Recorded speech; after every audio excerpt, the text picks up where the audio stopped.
Some of my favourite video games from my childhood were based on the Teenage Mutant Ninja Turtles. In case you didn't know, the Turtles are a pop culture sensation. The series follows the adventures of Leonardo, Donatello, Raphael and Michelangelo, four anthropomorphic turtle brothers trained in the arts of ninjutsu by their master, Splinter. Together they fight crime in the city of New York and do battle against the evil Shredder. The Ninja Turtle craze all started for me with that 1987 cartoon, shortly followed by the action figures, reading the comics, which I still do, and playing the video game adaptations. Most of my Ninja Turtle video game fix stem from the Game Boy editions, which were mostly developed by the renowned developer Konami. I'm revisiting all of them again via my original Game Boy cartridges I've collected over the years, so I thought it might be fun to play through every game in order for a TMNT Game Boy video. We start with the fall of the Foot Clan, and lots of good memories with this one. Unlike the NES title released at a similar time, I could actually complete this game. It is your standard action platforming affair.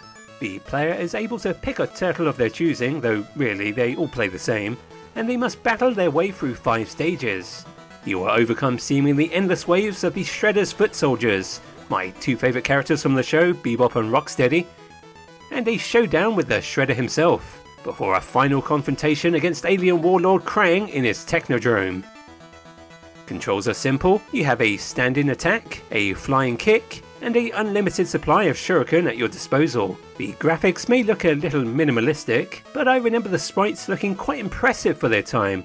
They really stood out in that blurry old dot matrix display of the Game Boy. It is an easy game and rather short, which I suppose is typical of many of those early Game Boy titles, and while I am still quite fond of the Fall of the Foot Clan, it is perhaps best described as a product of its time. Just 1 year later, a follow-up would grace the Game Boy, and you'll notice the cut is called Ninja Turtle here, instead of Hero as it's known over here in Europe.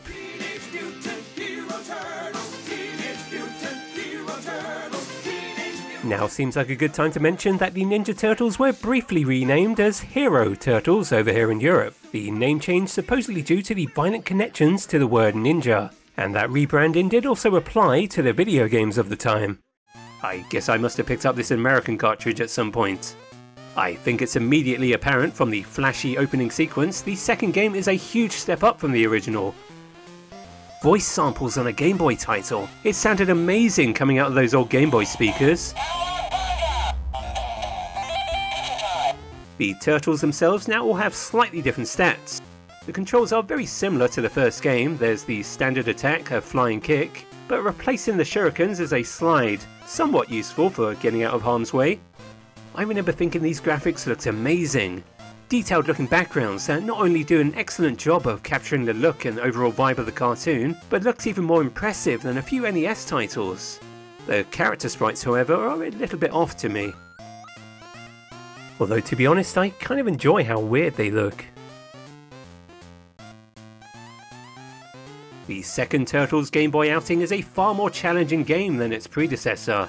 Enemies will come at you at a much faster pace, and some of these stage hazards feel downright unfair. This is not the hardest Game Boy title I've ever played, but it was pretty tough. Took a few attempts to finally see the credits roll, although it was quite fun to relearn it all again. I have no idea how childhood me managed to beat this game on the hardest difficulty setting. Next up we have the Radical Rescue, and I love this label artwork here provided by veteran Konami illustrator Tom DuBois. The third and final Ninja Turtle outing for the original Game Boy is where Konami decided to shake things up a little. No longer a side-scrolling brawler, but a full-on Metroidvania experience. You'll start the game with Michelangelo and must rescue your turtle brothers by finding and defeating a boss, retrieving their key, and freeing your captured brothers. No Bebop and Rocksteady here sadly, but I did always enjoy the more oddball picks for the boss characters, such as Cat Scratch here, who has only ever appeared in the Turtles franchise as an obscure and now highly sought after action figure. Each of the turtles have their own specific abilities to help you further progress in the game. Think of it as Samus finding a suit upgrade. Bring up the pause menu at any time to pick your turtle. Although I did find myself usually just sticking with Michelangelo, his hover ability is just far too useful. Unlike Samus's Game Boy outing, there is a map screen here, and important points of interest are at least marked, so you won't find yourself getting too lost. Interestingly, the Japanese release of the game marked these locations much more clearly. Not really sure why this was changed for the international release. Radical Rescue is by far my favourite of the Ninja Turtle Game Boy trilogy, although it does have a few flaws that prevent it from being an all-time classic. Namely, it's the difficulty I have issue with. And there is a grueling final boss rush which is immediately followed by an additional 2 rounds against the Shredder. It's what prevented me from completing the game in my childhood. So make sure you find all those health upgrades and keep a spare pizza on hand. The game does feature password saves, and the Japanese release does at least include infinite continues. Definitely check this one out if you can, it's a little bit underrated I think. I should point out that all of these games are available in the Cowabunga collection.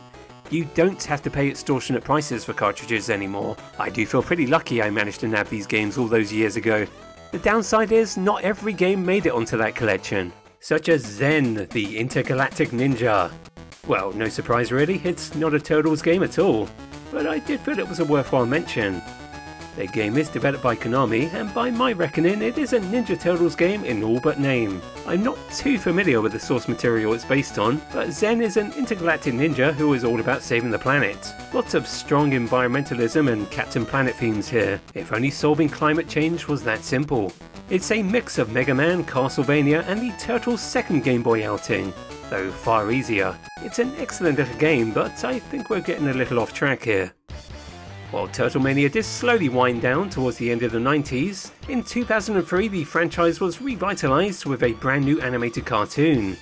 Naturally, even more video games would follow by Konami. We'll be moving on from the humble Game Boy to its successor, the Game Boy Advance, for this next trio of games. TMNT 2003 is a beat-em-up, and out of all these Turtle Game Boy adventures, I think 2003 arguably gets the closest to recreating the style of the 90s Konami side-scrolling beat-em-up. Keep your expectations in check, fellow nerds. No, this is not on the same level as Turtles in Time or Hyperstone Heist, but it is a very good game in its own right. The Turtles themselves look fantastic.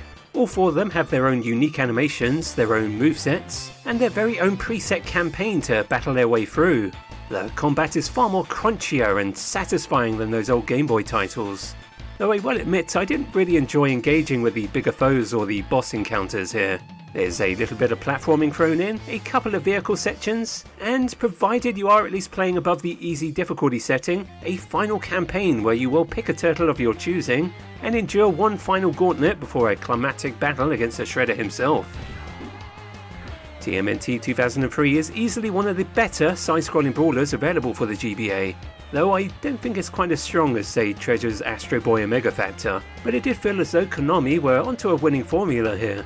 So a little surprising that they decided to mix things up for the sequel. TMNT 2 Battle Nexus is a very different game than its predecessor, or any Ninja Turtle video game I've played for that matter. Instead of being an action brawler, the game feels more akin to the likes of a puzzle platformer, mostly following the events of the second season of the show where the Turtles find themselves transported across space into a distant galaxy. The main goal of your quest is to collect crystals to power up a transporter and return the Turtles home. There are multiple bite-sized stages to make your way through, and you're able to choose a turtle of your choice. You will start every level without your weapons, and only a puny shuriken star is your only means of defense. Like a true ninja, you'll need to play stealthy until you recovered your gear. The Turtles all have varying abilities, a little similar to that of Radical Rescue, and playing through stages multiple times to find every crystal is a requirement if you wish to visit the next area. An arbitrary way to increase the overall game length perhaps, but I think the level design is interesting and well designed enough to be played through multiple times. The sprite work is quite simply fantastic. Each turtle again has their own unique animation. You know, I haven't really given enough appreciation to the catchy chiptunes of the previous TMNT titles, but I must say that Battle Nexus was definitely a highlight, going for a more relaxed, jazzy vibe. This is perhaps the most content-packed game in this video. Optional battle modes, a 4-player racing game and a rather lengthy campaign. Both the TMNT Advanced titles are absolutely worth checking out, and both would be bundled together via a double pack on a single cartridge. And let's not forget that the Advanced titles do feature a couple of small connectivity features with their respective Nintendo GameCube releases. And now we arrive at the final game in today's video. In 2007, the Teenage Mutant Ninja Turtles returned to the big screen again with a CGI animated film simply titled TMNT. I do remember seeing it at the cinema and thinking it was, well, it was okay. That rooftop scene with Leo and Raph though, amazing. And more importantly, I'm better than you. That's so cool. Sorry, moving on. It did also mark the sad end of Konami's Ninja Turtle video game legacy, where the company no longer seemed interested in developing titles based on the license anymore. Instead, development duties were handed over to Ubisoft, and I'm really not a fan of any of these games to be honest. But I can say their Game Boy Advance offering is at least okay. The pixel art looks great, and when animated, I do love these destructible details in the environment here, that's a nice touch. Is that a sneaky cameo from the game developers, I wonder? You do acquire loot from downed foes, and in between stages you can hit the streets of New York and spend your hard-earned money on items or upgrades. River City Ransom with the Turtles perhaps, but well, nowhere near as good sadly. The Turtles do have different stats, but somehow they all feel as though they play the same to me, and sadly none of these games in this video feature co-op play, but I must admit being able to call in one of your Turtle brothers during mid-battle was a nice touch. Unfortunately though, I just didn't really enjoy my time with this game. The combat feels very floaty, enemies just seem to take forever to actually knock down, levels somehow feel a bit too long with many repeating backgrounds. Coupled with the limited variety of enemy types, and TMNT 2007 quickly gets old. I do have nostalgia for this game, I have nostalgia for all of these cartridges actually, but this has been my least favourite game to revisit. It's certainly not bad, it just feels a far weaker experience, especially in comparison to those early Konami titles. Still something you might want to check out. And there you have it. Every Ninja Turtle game on Game Boy and Game Boy Advance. It's been quite a journey, and best of all, the Ninja Turtle portable video game legacy still lives on via Shredder's Revenge, at least if you're playing it on a Switch or Steam Deck. The game is courtesy of developer Tribute Games and publisher Dotemu. At long last, multiplayer options in a handheld turtle game, beautiful pixel art, and a true love letter to that old 1987 cartoon. This is the Ninja Turtle portable video game experience I had always dreamed of owning as a youngster, but there is still some fun to be had with those older titles. I would highly recommend checking out Radical Rescue and TMNT 2003, my personal picks for the best of the classic handheld Ninja Turtle video games.